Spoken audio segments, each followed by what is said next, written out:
That's quite a heavy allegation, I would say. Maka Botchorishvili, a high-profile diplomatic career, member of the Georgian parliament since 2020 for the ruling Georgian Dream party, chair of the EU Integration Committee. Who better to discuss the tensions with Western partners over the foreign agents law? On May 20, during rising friction with the United States, she agreed to speak with me. Ms. Botchorishvili, explain to our viewers, according to your point of view, of course, what is happening in the past month, past weeks in Georgia. Well, first of all, thank you for reaching me out and for your interest to know what's going on and what's happening in Georgia. So we do see protests. Some groups in society are protesting the law that we are discussing in the parliament, and we adopted in the parliament law on foreign influence and foreign funding. So to understand what is the situation, why this law is necessary and why this initiative came, one should know little bit nuances regarding the civil society or non-governmental sector in Georgia. So we do have more than 25,000 organizations working in Georgia, and most of them are getting funds from outside, from foreign countries. And lately, quite difficult in some cases to find distinction between political parties and some non-governmental organizations. So some of them are quite heavily engaged in political life and on the side of political parties. And like in many other countries, funding of political parties is not allowed in Georgia as well. So that is one thing. Another thing is how we can ensure stability of political process in Georgia and stable democratic development of this country when quite often we face kind of quite heavy engagement or influence of non-governmental organizations over political decisions when we don't know what are behind them. I see your point, but these type of organizations, NGOs, they are present a bit all over Western countries. I'm Italian, also in Italy there are many of them. They clearly also have political sympathies, but I mean, no one really put them on a list. I think the situation, first of all, in Georgia is a little different than in Western countries. Yes, I mean, civil society sector and non-governmental sector is heavily financed from outside of country. And look at the situation where we live, and instability of political processes has additional meaning for Georgia, like for the country which has quite serious security threats. This is the country which has two occupied regions by Russia. Stability has different additional meaning for Georgia and Georgian society. So only thing what we are trying to make this political process transparent, make the political decision-making process transparent. Who are behind those organizations, who are participating and are part of political process in Georgia. I follow the explanation that you are presenting us.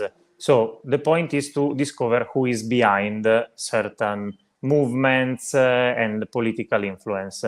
So on the same level, there are a lot of people among the protesters that are questioning if the decisions of Georgian Dream are genuine or not, because there are a lot of rumors about how the leader of your party, Ivanishvili, made his fortune in Russia. So they use, let's say, the same principle that you are explaining me now. So because he made his money in Russia, now he's basically paying back the check to Russian government.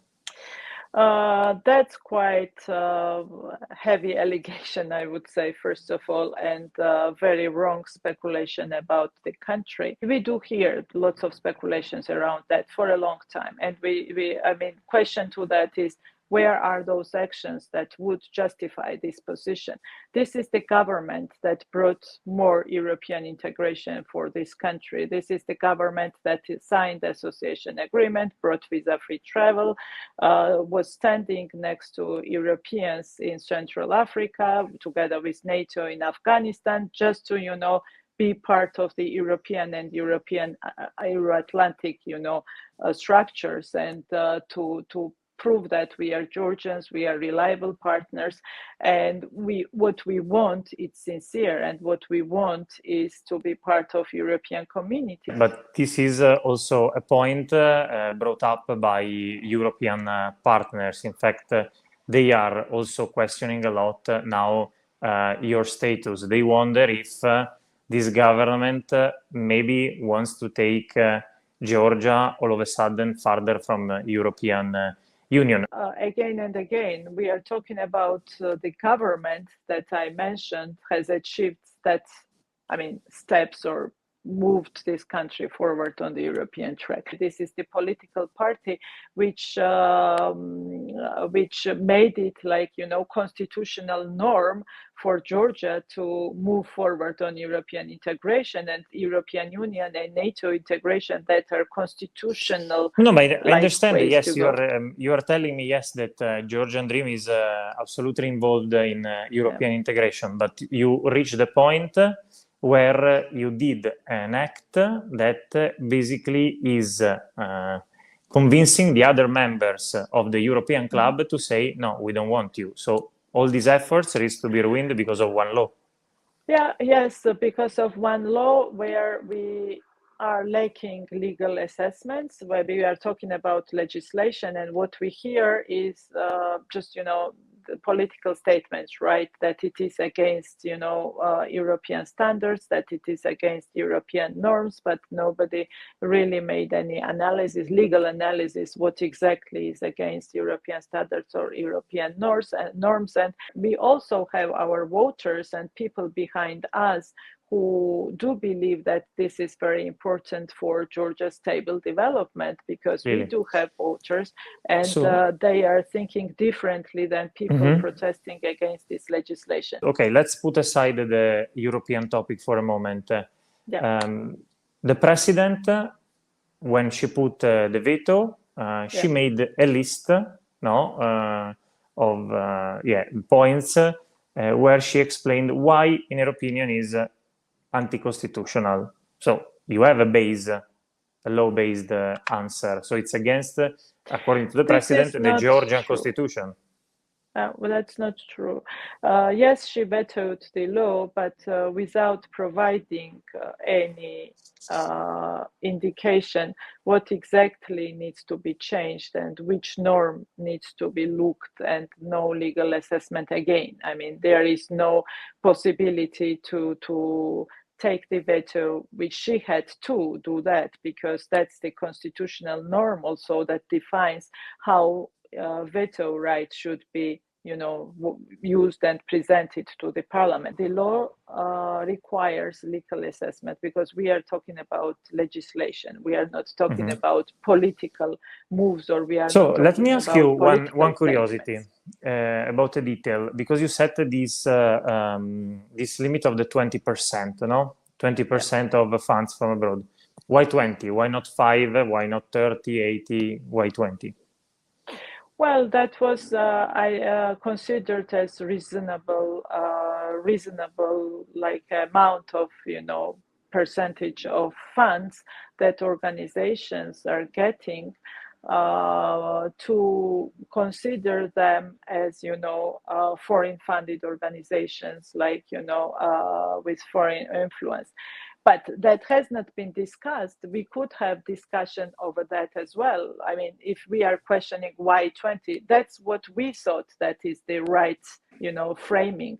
But there was no any other, I would say, idea to do it like 30 or 15 or that has not been discussed at all, unfortunately. So that's what I mean when I say that we did not have that rational space for rational discussion. So if I move tomorrow, I move to Georgia, and as an Italian I decide to open Italian Georgian school, and to support it at the beginning, let's say it's mainly funded by a couple of foundations in Italy. Okay, so I would be considered a foreign agent as well. Well, first of all, there is no term foreign agent used in this legislation, and that is another kind of, But speculation in the around rhetoric, it this has been used legislation. Well, in in the the past rhetoric, weeks. it has been used because that was kind of, initial idea that we all understood. And myself, I was against of using that term as well. I mean, last year, and we had that open door, like to discuss what would be the right name for these organizations. I also agree that this is not maybe the right framing if somebody thinks that it is kind of, stigmatizing this or that and has negative kind of, understanding. But same time, we offered several times during the discussion in the parliament, if you have better offer to how to name this organization, what should be the name of the register, please bring it and discuss it. There has never ever been anything else proposed by opposition. The interview isn't over yet. Don't miss part 2, where we will explore more about the foreign influence law and the rise of so-called global war party. But first, make sure to comment, like and share.